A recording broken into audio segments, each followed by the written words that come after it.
This is a Media Lab podcast.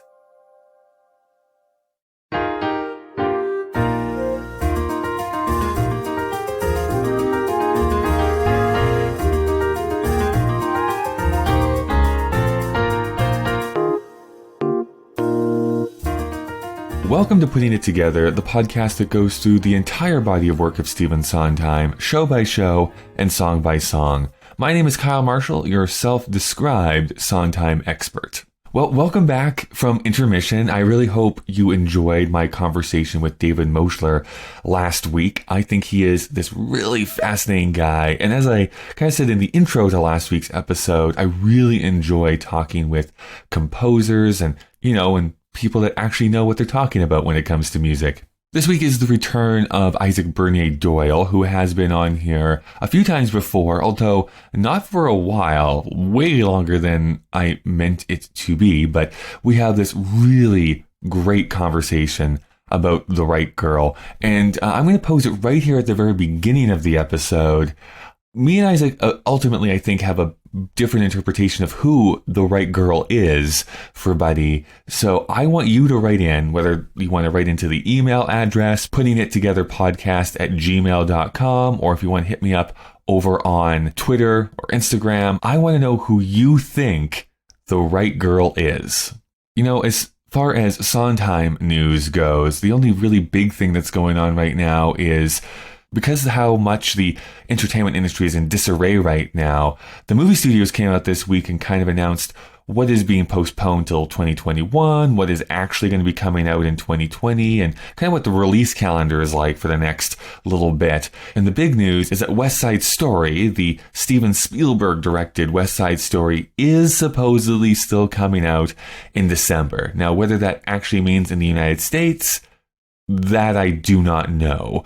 It is supposedly, again, I keep using that word, supposedly going to be coming out here in Canada as, movies are actually being released into theaters where I live. But that is so far off that I don't even want to count those chickens. The other thing is that apparently it is going to be released onto Disney Plus a few weeks after its initial theater run. Again, that is still in very early stages, but I guess that's what's going to happen. 2020 is it's a weird time, isn't it? Anyways, I'm looking forward to it. I know, some people don't consider West Side Story full Sondheim. However, there has been some controversy with Ansel Elgort and his behavior behind the scenes and what's going to happen there.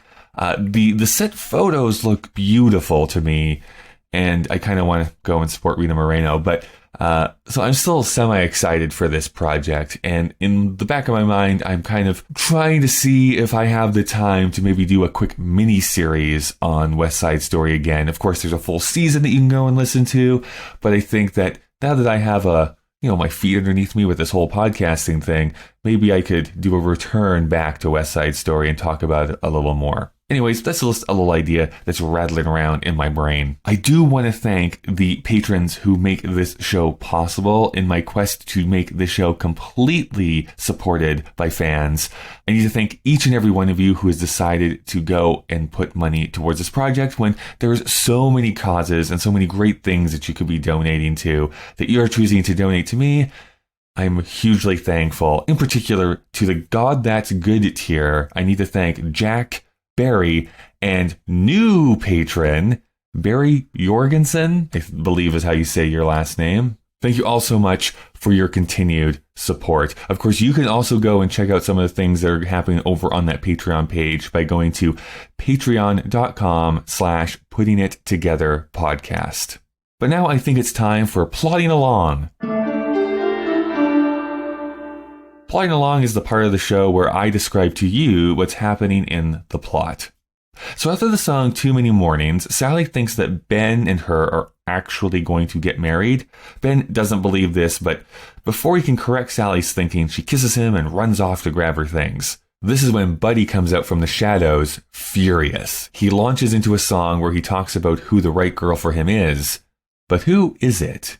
Like I said, I was a big fan of this chat. Also, I should point out that Isaac and me actually talked for a little extra bit about the song Country House. So that full audio is once again going to be over on the Patreon page as a little bit of extra audio that certain members get each week.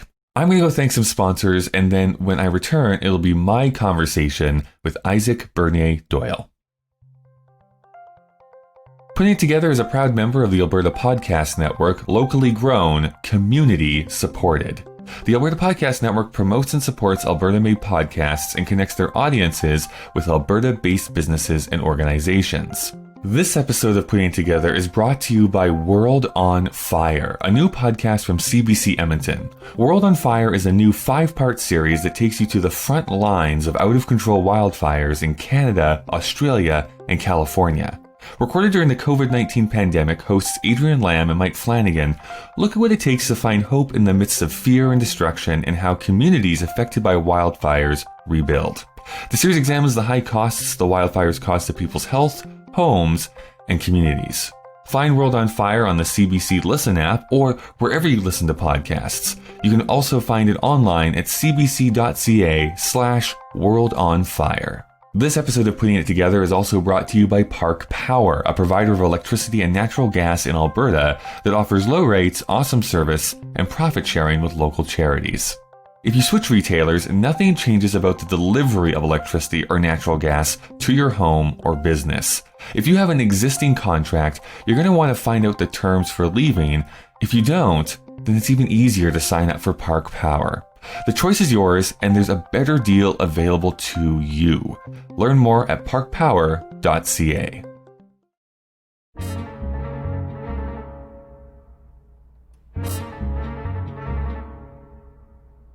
The right girl, yeah, the right girl. She makes you... Isaac, thank you so much for coming back. No problem. I'm happy to be here. Thank you for inviting me once again. Yeah, you've been here before, so I want to jump right into the meat of this conversation. I want to know when you first came across Follies. That is a good question, and one that I should have prepared with more factual information, but I feel like in my heart, it was probably maybe the third Sondheim show that I got properly into. My order, like most people's, well, I say that. In my experience, most people heard Sweeney Todd first, because it's got the most kind of cultural reach with the film. I think that's like not very controversial. But then I got, after that, super into the Woods, also because there was a film coming out. Right. And then after that, the reason I got into Follies was because I was becoming obsessed with Mandy Patinkin, which I think is an important stage in anyone's development, like as into adulthood. It's puberty, Mandy Patinkin, adulthood. That's basically your life steps. And the Mandy, like, importantly, it's not a phase you finish. It's one that kind of spills out over into both other aspects of life. Because I'm still very much in that phase. But yeah, he was in like a concert version of Follies, I think. He was, is his relationship. And so his version of a bunch of the songs that's on his album, Mandy Sings Sondheim, I would just listen to on repeat forever and ever. And I got to know it kind of through there. Then it came to London in, I want to say, 2017, 2018, something like that. That was the National Theatre version, was 2017. Yeah. So that's the only time I've seen it on stage myself. But I went to see it like 3 times, I think, with the original cast, and then another 2 times after that, including the last night of the whole show where Sondheim was in attendance. That was pretty hype, let me tell you. Not to brag or anything. Not to brag, but I also went to see Company with Sondheim in attendance on the last night as well.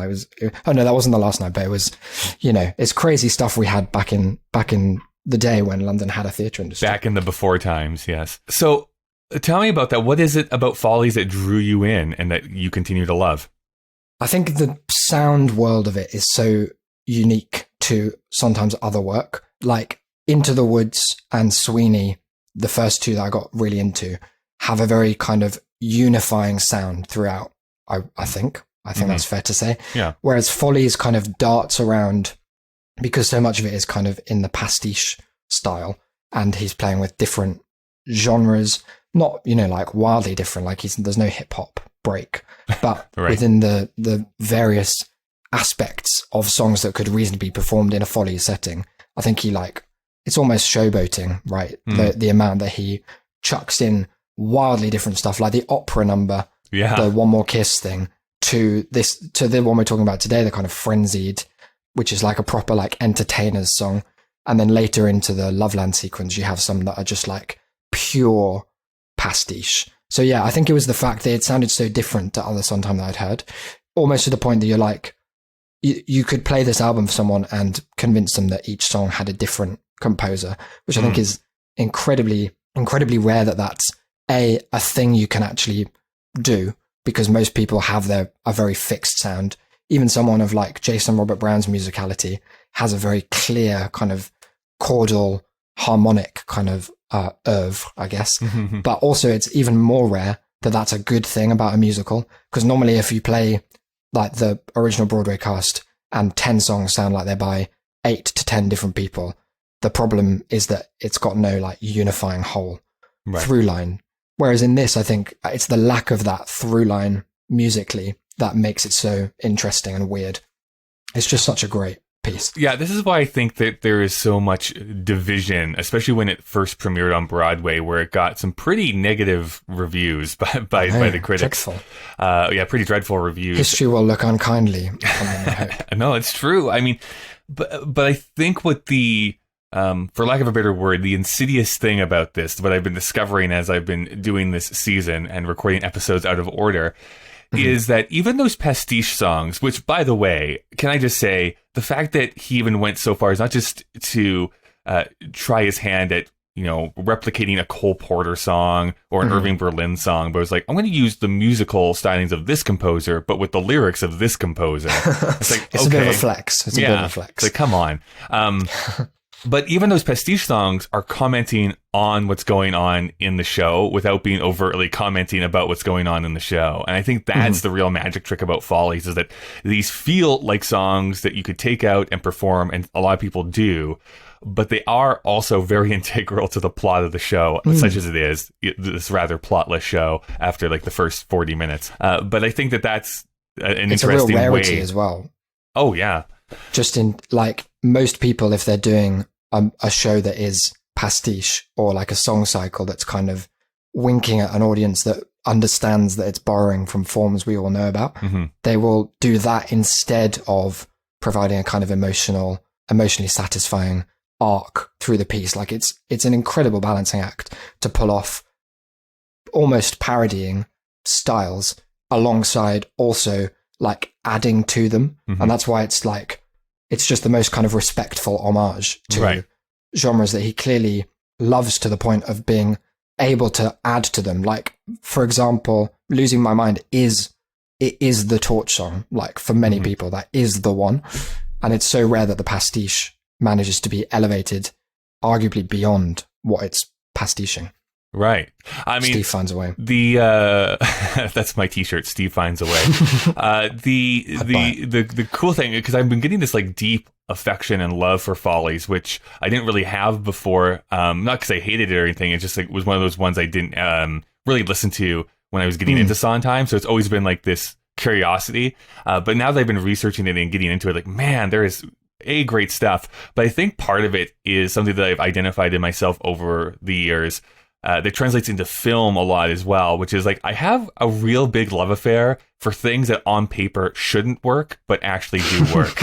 Yeah, that's such a good point. I think it's not even just on paper, like just the album by itself is quite a bizarre listening experience, right? Yeah. It's hard, and this is true of a few sometimes, but it's hard to like listen to the songs and be like, what on earth could this show be? Like, what is going on? Who are these characters? There seem to be too many people doing too many songs about like wildly divergent topics.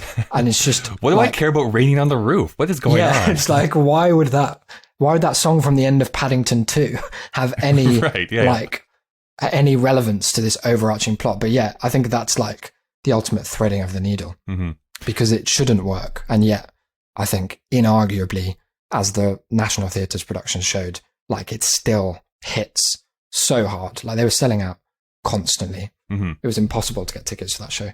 Well, we are talking about the song The Right Girl here today. This is the first Buddy solo, actually, in the piece. And I do want to give credit where credit's due. So Buddy is played by Gene Nelson in the original Broadway cast, by David Healy in the 1987 London version, and then Peter Forbes in the 2017 National Theatre version. Now, I was just looking at this. I think Peter Forbes was even there through cast changes, was he not? It looks like he stayed there till the end. He was one of the people who stayed on, and thank God he did, because he is like a standout in that show. So this is going to spoil the lead a little bit here, but I have a lot to say about Peter Forbes' performance, because I think it might be the most iconic performance of this role, but that's I really enjoy it. So yeah, same. Can you just tell me briefly before we jump into the lyrics here? I mean, you kind of just mentioned it, like how good he was, but can you maybe describe a little bit about his performance that you got to see? He's a very unassuming man physically, and I think that's Buddy, right? Like he kind of he doesn't look like an actor. He's not all like he should look like a dad. That's basically exactly. He looks like a dad, a friendly, nice dad who's having a bad time of his life. But Peter Forbes, I was not super familiar with his work, other than that he was in Mamma Mia for about 800 years, I think, back in the day. But he's not one of these, and I think this kind of perhaps hints at why he played Buddy so well. He's one of these people who speaks very fondly about that experience. He's not someone who's like, I was in Mamma Mia for 10 years. It's just for the money though. It was just for the money. I was waiting for some like artistic roles, some auteur to hire me. Right. He's like so happy to have been in Mamma Mia. Whenever he's interviewed about it, he was like, yeah, it was great. It was really good fun. And I think, so he kind of came out of nowhere for me in terms of Sondheim. I don't know if he's done any before. I don't think he has, but his performance was like so underplayed until it was the exact like diametric opposite to that.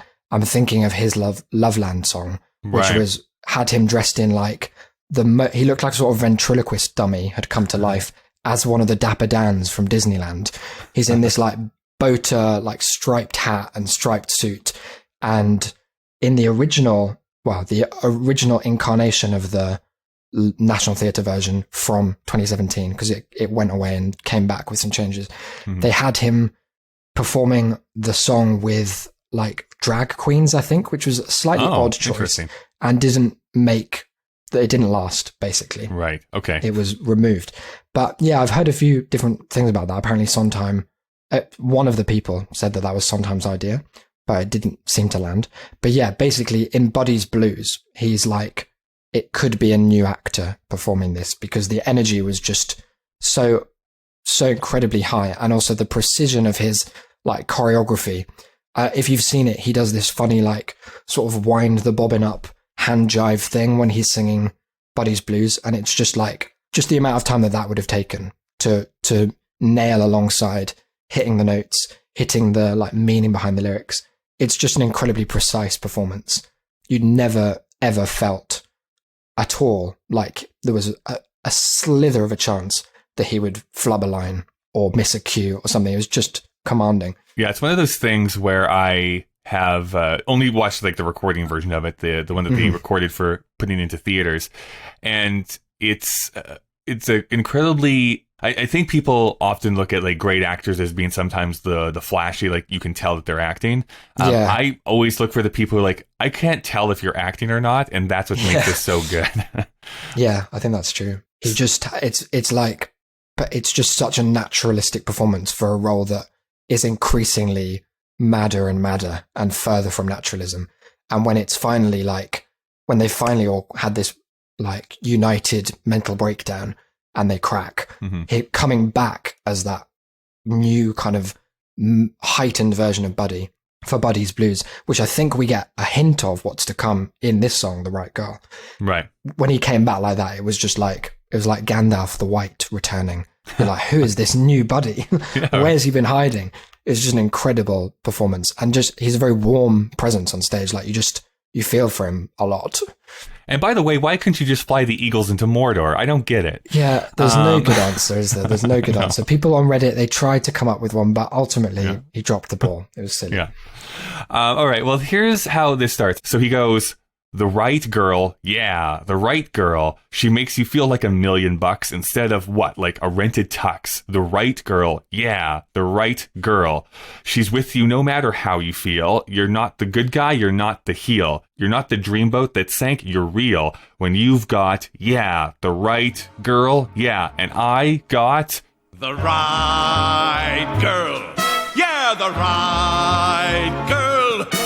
She makes you feel like $1,000,000 instead of what, like a rented tux. The right girl, yeah, the right girl.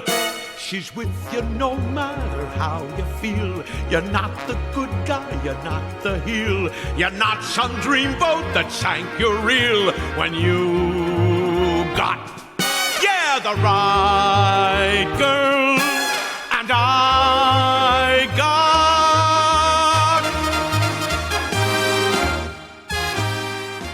So it ends off on a little bit of a cliffhanger there, of course. I want to start with that specifically.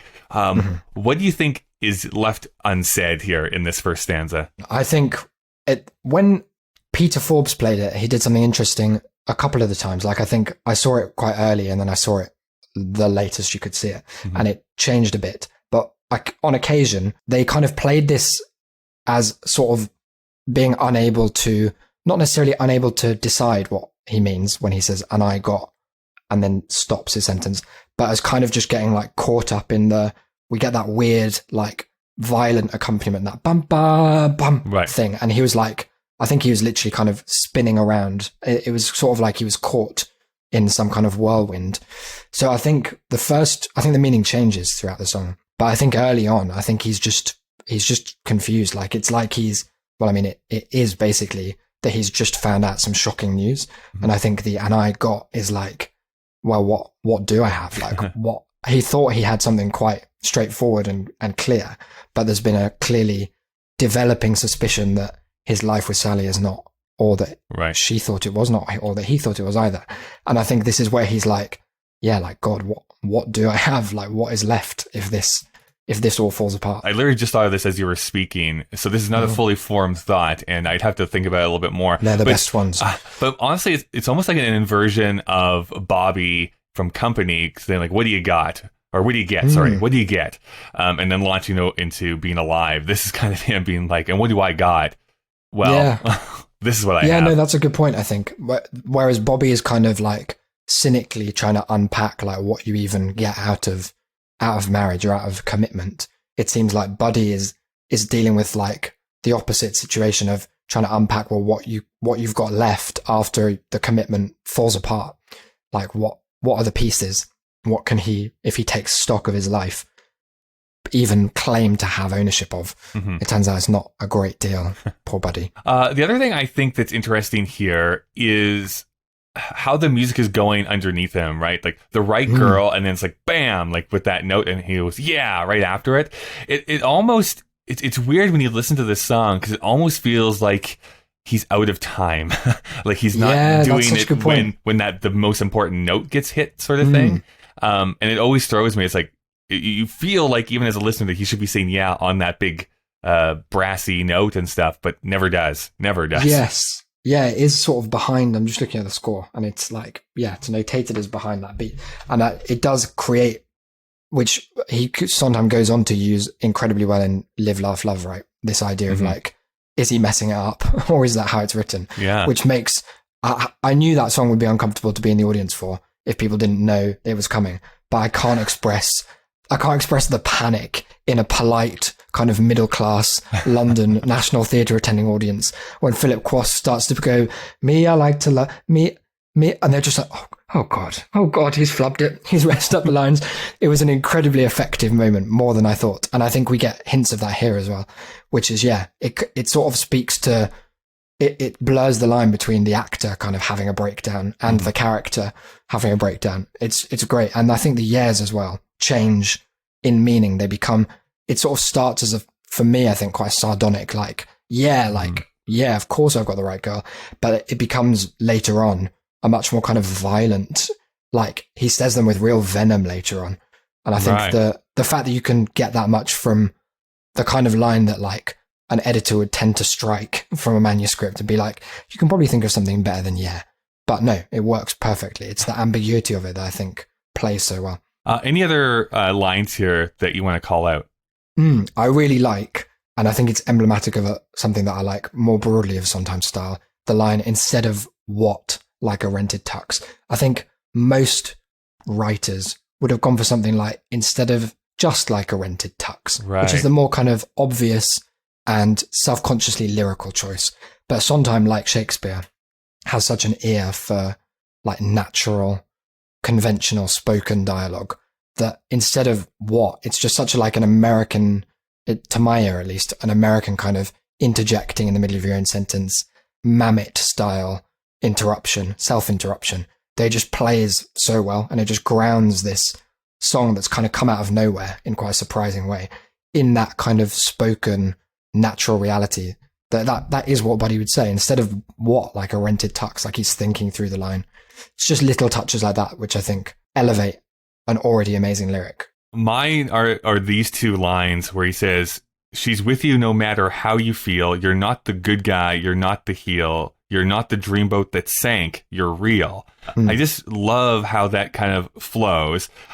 There's a lot of stuff wrapped up in that. I mean, we're supposed to think that he's talking about Margie, who we're about to meet here in the song specifically, which I think really sums up how his feelings about being with Sally, right? Like, he understands. Like, he's not this big rube that doesn't know that his marriage is not the best right now. Yeah. He wants to feel loved. Like, that's what he's kind of setting up here. More on that later, of course, as we go through the song. But the other thing I just like, and I actually know, like, I'm sure 1,000% that Sondheim did not mean it in this way. But when he says, you're not the good guy, you're not the heel, as a somewhat closeted wrestling fan, I just like that line because that's like wrestling terminology to mean like what good guys, bad guy. Oh, a heel is the bad guy in a wrestling match. Okay. Interesting. So maybe he did. Maybe Sondheim is up in that WWE hype. Who knows? Who knows what he gets up to these days? That's his last musical. It'll be about a wrestling match. It'll be great. That'd be powerful. Get Dwayne The Rock Johnson.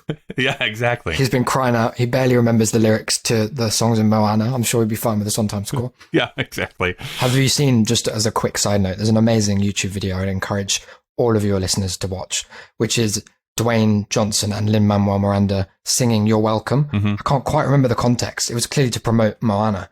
But Dwayne Johnson, whose character sings that song, knows at best 5% of the lyrics.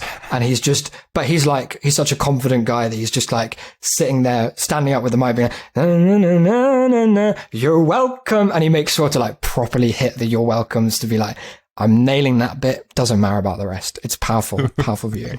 Yeah, it's like the elementary school concert where all the back row has no idea what it is, but they hit the chorus because they. That's when I was playing violin in primary school, and I was like, I don't know how to play this instrument. I'll just lift my bow slightly off and hope that my mum's too far away to tell that my Jingle Bells is not contributing to the scratchy hell that everyone else is having to listen to. Yeah, haha, totally nailed it. Well, the music changes, of course, and then we get into this kind of dialogue that's very one-sided because we don't actually see the character Margie on stage. But Buddy goes, hey, Margie, I'm back, babe. Come help me unpack, babe. Hey, Margie. Hey, bright girl, I'm home. What's new, babe? You miss me? You smell good. Come kiss me. Hey, Margie, you want to go dancing? I'm home. Hey, Margie, I'm back, babe. Come help me unpack, babe. Hey, Margie. Hey, bright girl, I'm home. What's new, babe? You miss me. You smell good. Come kiss me. Hey, Margie, you wanna go dancing? I'm home.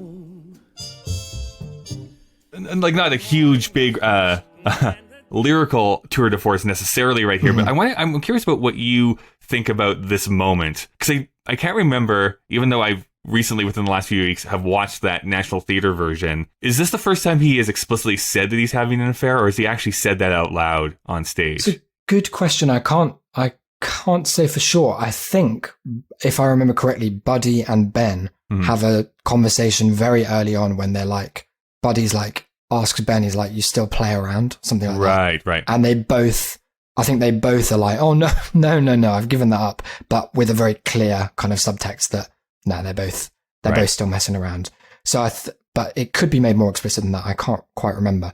I think this bit is so nice, and I almost like, on occasion, if I'm putting this song on and like just living my life, I almost want a supercut where it's just these like B-section moments, because it's so beautiful. Like, it's so beautifully sung, and I think Mandy and Peter nail the vocal transition from this like huge, very brash. It almost sounds like the person at a fairground who like roll up, that kind of vibe of the beginning, like the loudness of it and the brashness of it, down to this very gentle, like tender, close to the mic feel of this melody that's just so gently lilting compared to what we just had. I think there's a key change, so it like modulates without you even really noticing, and that repeated like bum ba bum is just such a nice like gentle accompaniment to this that makes it just feel radically different. It could be from a different song.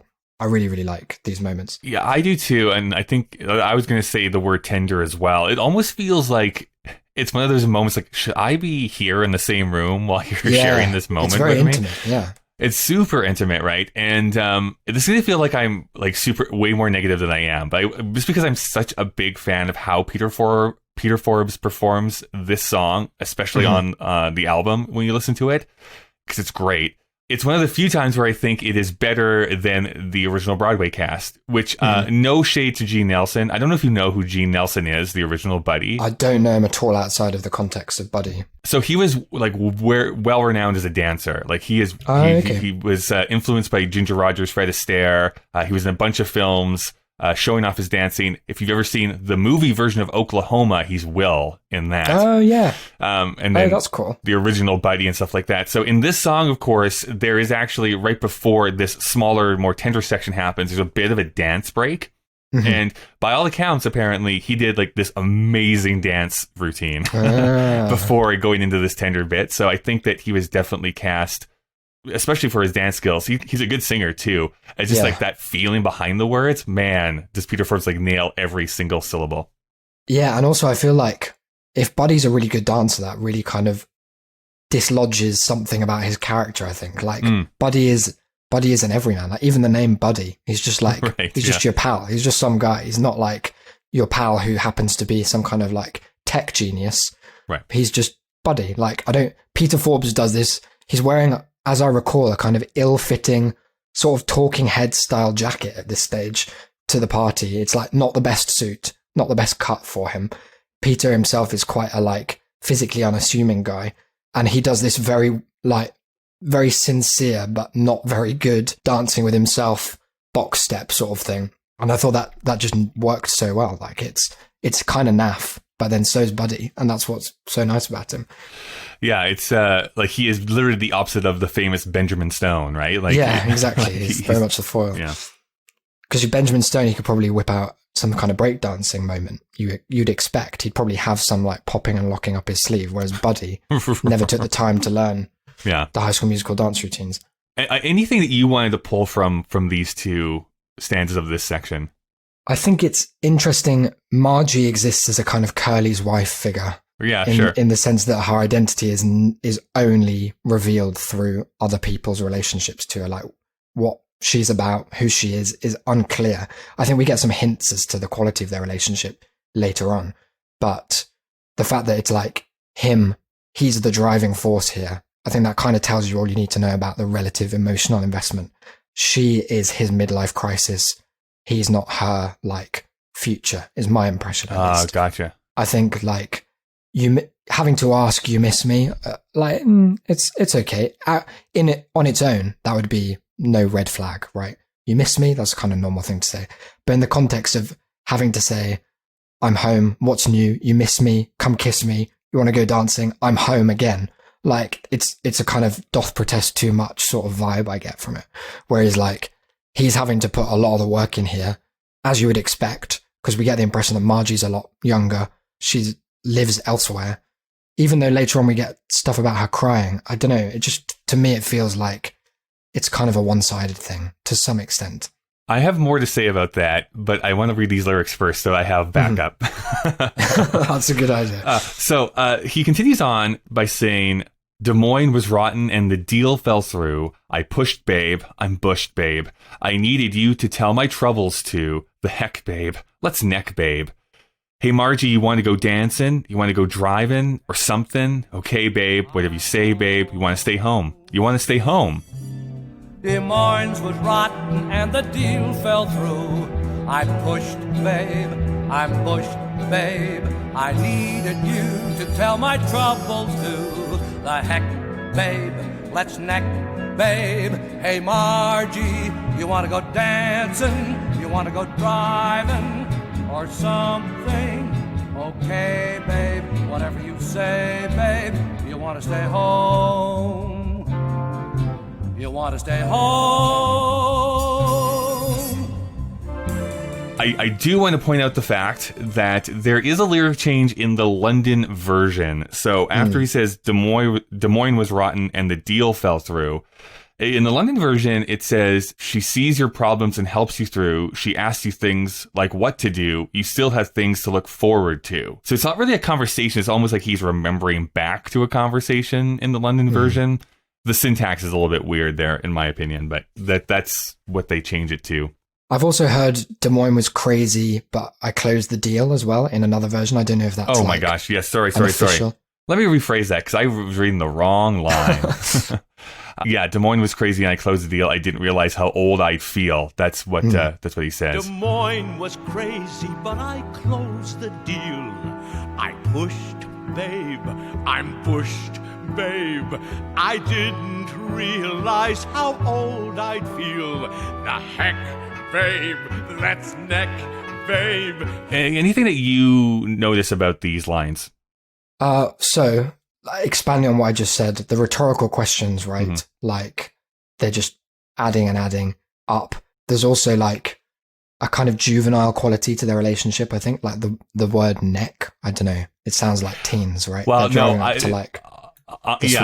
but I also, I kind of mentioned this to you before we started recording. If there was ever a tell about how this was written in the 1970s, it's that line right there. Because no one would ever say that nowadays. Yes, that's true. But even in the 70s, like, I don't know, my impression from like films of the like 70s and 80s would be that you don't get like grown men being like, let's neck, babe. It sounds like a kind of like jock sort of thing to say. And I think that's part of the like fantasy of Margie, right? She represents the less complicated version of love or of something approaching love. The relationship that's just like, it's just fun and it just happens. It is easy, where they can just like go for a drive and go dancing without any of the like baggage of actually having to work in a relationship, which Buddy is somewhat averse to. Also call out about, again, no shade to G. Nelson, but he says Des Moines wrong, which is weird. He really emphasizes the S. Des Moines is how he says it. I wonder if that's a character choice. Do you think he thinks Buddy doesn't know how to speak? He thinks Buddy just deeply has no knowledge of the interior United States. See, I just don't know if that would be a regional thing or not, but I know that there is a stereotype in certain areas of the United States where they like to put S's, like use guys instead of you guys and stuff like that. Okay. So I don't know if that was like an idea that they're throwing around. That's the Foxy Malone style. Yeah, that kind of thing. Around the Chicago area ish, like there's a lot of S's thrown at the end of words that don't really need to have S's thrown at the end. Yeah, could be. Or maybe he just didn't know how to say Des Moines and no one pulled him up on it.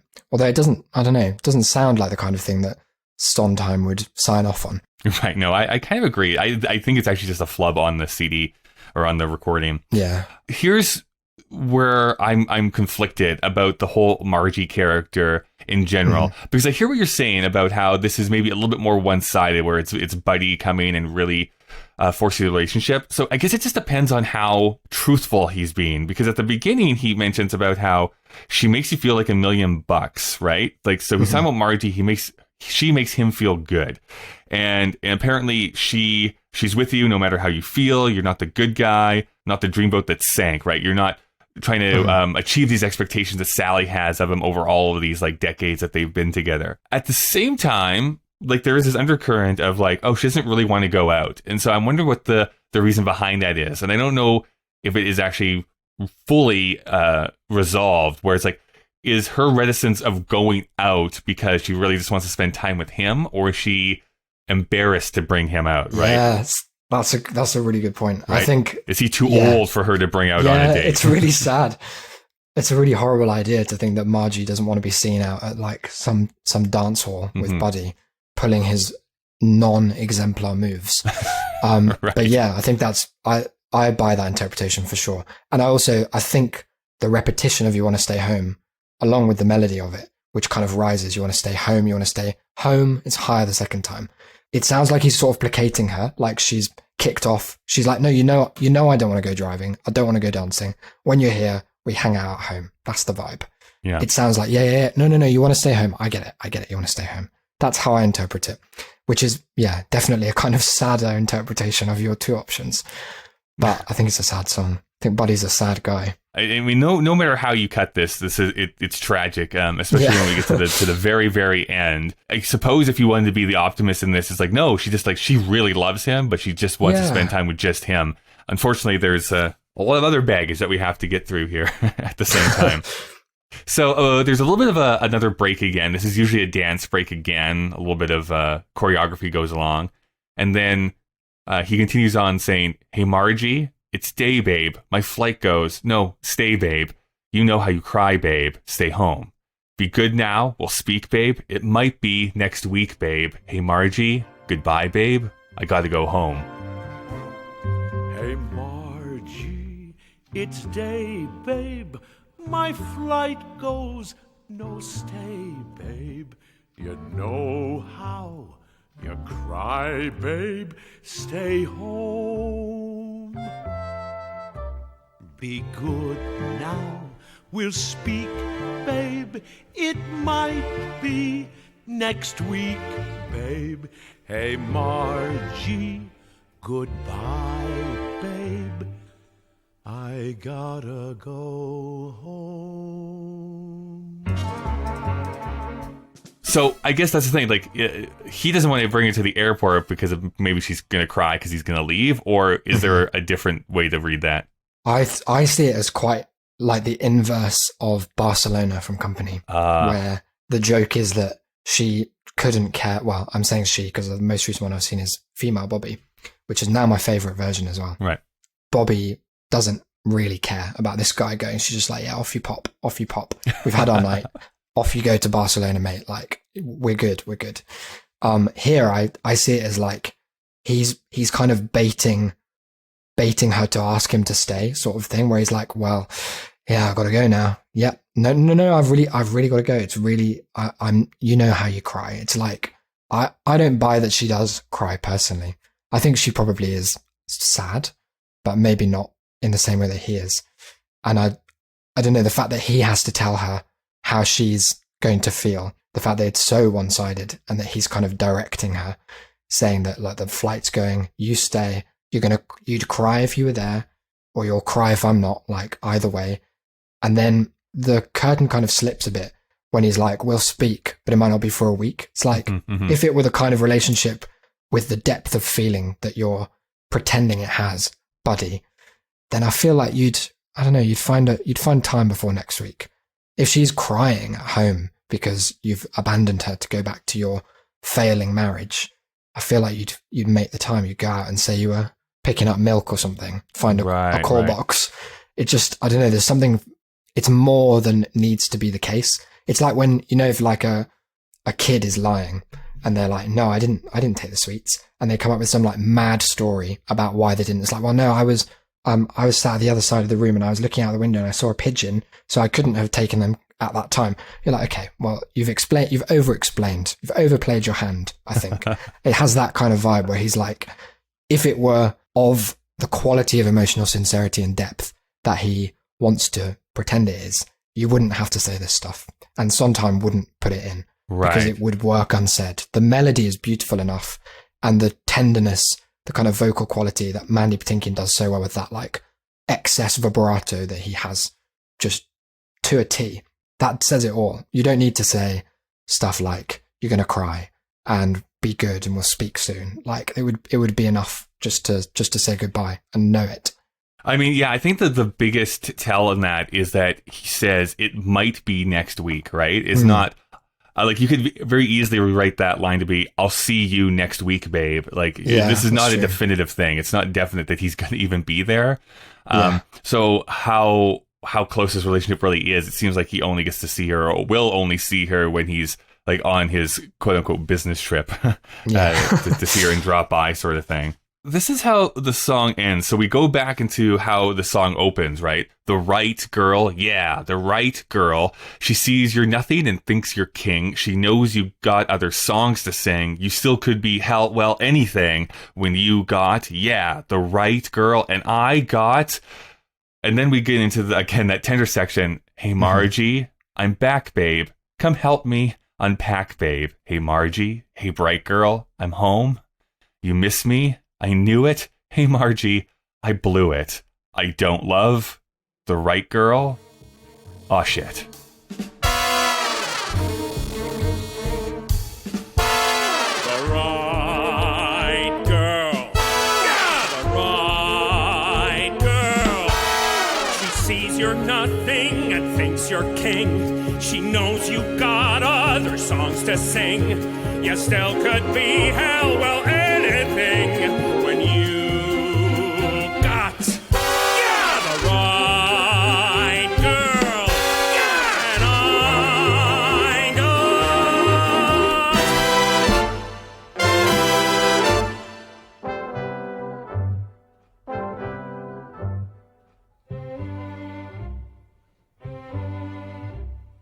Hey, Margie, I'm back, babe.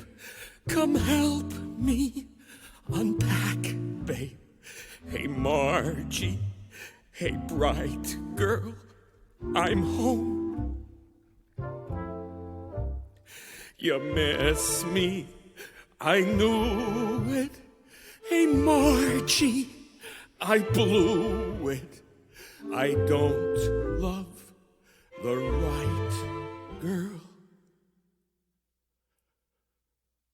Oh, shit.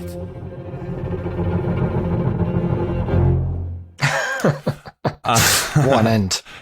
What an end. Now, a few things to unpack here. Number one, even in the book Finishing the Hat, sometimes says that he says, aw, hell at the end, except that only happens in the 1987 London version. Every other version has the aw shit in it. Even the original Broadway cast does. The second thing is that very last bit that I just read out does not appear in Finishing the Hat, and yet is in every single recording I've ever listened to. So I think there's a printing error in this book of how it does not include that very last section.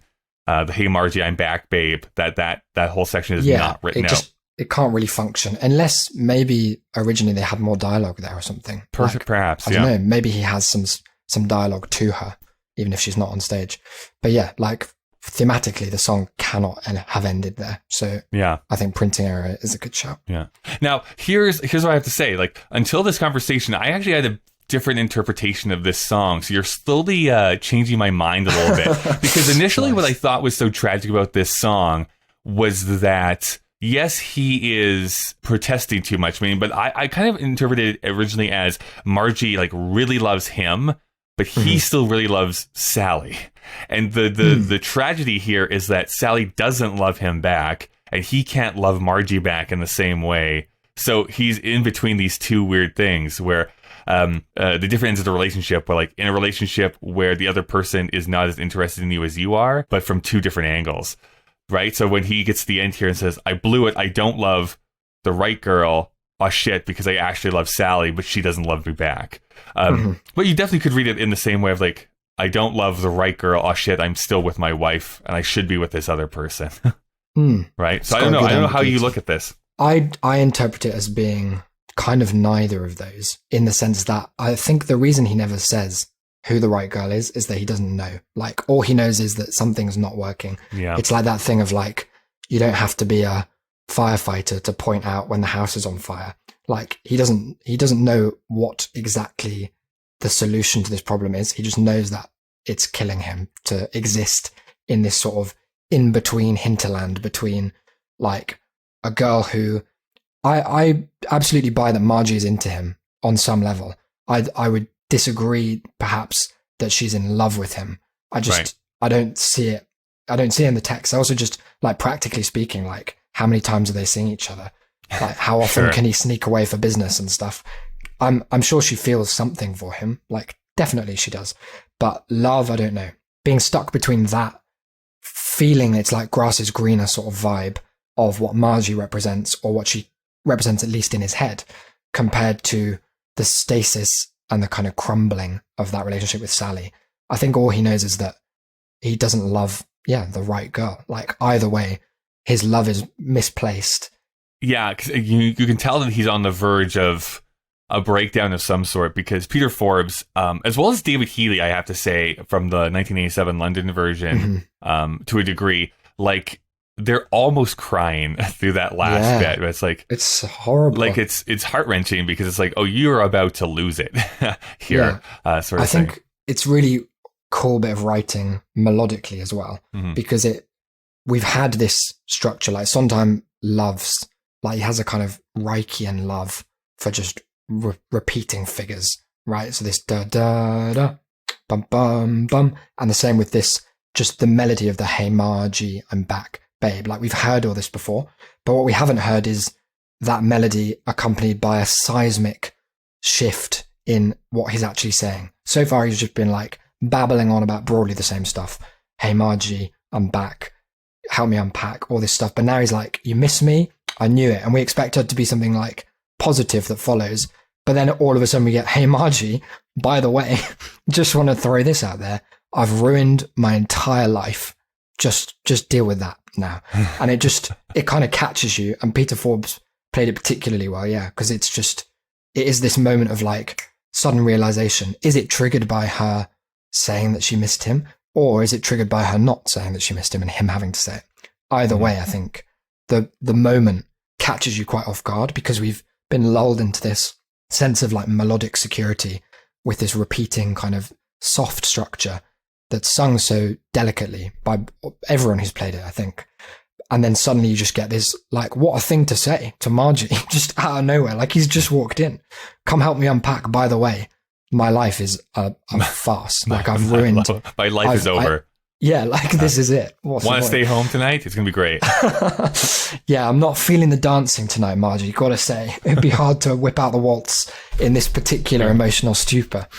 Yeah, it's so cool. Such a cool end. I guess overall, like, is this one of your favorite songs from Follies? Like, where does it fall? I'd say it's probably, I love all of Buddy's stuff in Follies a lot. I love his part in Waiting for the Girls Upstairs. I think I like a lot of the songs for different reasons. Like, I think Waiting for the Girls Upstairs is one of the most like technically accomplished song. Like, it's just a mad song to have developed. It's one of those puzzles that you look at and you're like, well, how do you even start? Like the prologue for Into the Woods. Like, where do you start writing that? I think Waiting for the Girls Upstairs has bordering on that level of complexity. But in terms of like the solo numbers, it's possibly my favorite of the solos. Yeah, I think that could be the case. I really love most of the songs in it, so it's not by like a wild margin, but it would either be The Right Girl or The Road You Didn't Take, probably would be vying for the top spot. And it's just both because they're just intensely sad. Yeah. And I think you've got to lean into that with Follies, because it is just heartbreaking stuff. Yeah, this is it's not for the faint of heart. Like, this is I was joking with another person I was recording with here the other day, but it's like I knew the basic structure of Follies, but I don't think I really knew how everyone ended up necessarily. And so I like popped this on a Tuesday night. I'm like, oh, I was not emotionally ready for this for this production, but here we are. I know the feeling. Do you have a sense of who the right girl is at all, or is it like an unnamed person that we haven't met? I would probably want to argue that she doesn't exist, and that no one is the right girl, no one is the right guy, no one is the right anything. And it's like the thesis of Follies, at least in some level, is that relationships are like they're a product of work, right? They don't just happen incidentally to your effort at maintaining them. And the problem with all four characters is that they've been neglecting each other in radically different and interesting ways. And so I think Buddy's problem is, and something that I meant to bring up earlier, is that his like self-esteem is awful. it gets progressively worse through this song as well. Like, it's fine to say you're not the dreamboat, but to say that she sees you're nothing, like, mate, get real. You're a good guy, buddy. You've got a lot to offer. You've got to be kinder to yourself than this. His self-esteem is so low that I think he can't offer, like, it's that classic thing of how can you love someone else until you love yourself properly first? And I think, although corny, there's an element of truth there. Like, for Buddy, the right girl could be Margie right now, but give it a few years and the same kind of thing is going to happen, because how do you deal with someone who's like kind of this needy, but unwilling to share their neediness? Like, he needs so much validation, and in fact provides most of the validation to himself throughout the show because no one else is giving him any of it, unfortunately. Yeah. It's like how there's an offhanded comment in the song that was only in the 87 version, right, of Country House, which is the where Phyllis kind of says, "Oh, you should go and see a shrink." And I feel like that about like every character in this piece. Like, maybe you should it's the truest words spoken. Talk about this with somebody. Yeah, and that would help out. Very true. Isaac, thank you so much for coming back onto the show. If people wanted to see what you're up to online, how could they do so? Good question. It's most stuff is either at IsaacBD on Twitter, Instagram, all the normal stuff. I have a podcast which is kind of on quarantine hiatus on the basis that I realized that I personally have not listened to a podcast in about a month because they're so tied into like the physical action of getting on the tube and like going to work and doing stuff that it's weird to find the time. But I have a show called That's a Shame, which is at That's a Shamecast. We just talk about like stuff. Yeah, it's not a great pitch, but you either like it or not. Also, if I can quickly plug the subreddit, which I run, r/Sondheim, reddit.com/r/Sondheim or sondheim.reddit.com. We're one of the biggest discussion places for Sondheim now. How did that happen while I was looking away?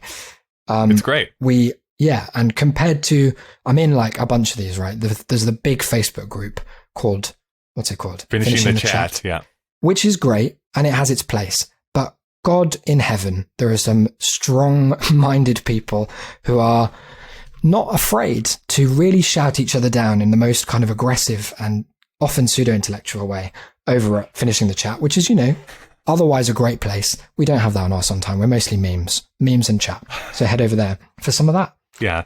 Stay away from Facebook. It's a silly place. Yeah, it's just not the one. It's a great place if you want to talk about 5G and how it's definitely not playing a role in coronavirus. Once again, thank you so much, Isaac. Thank you for having me. It's always a pleasure. Thank you so much for listening. You can send emails to puttingittogetherpodcast@gmail.com. Also, you can follow Sondheim Podcast on Twitter and Instagram. And you can support the show on Patreon by going to patreon.com/puttingittogetherpodcast. Thanks to the Alberta Podcast Network, to Park Power, and to World on Fire this week. Putting It Together is available on Apple Podcasts, Google Podcasts, Spotify, and pretty much anywhere you can get podcasts from. Consider subscribing so that you never miss an episode. Next week, we're going to be talking about One More Kiss. I have to train my opera voice to get ready. As always, a big thanks to the great Chris Taniguchi, who designed the podcast artwork, and to Nick Driscoll for composing our theme music. Well, we've reached the end of our episode. Yes, I know. Goodbye for now.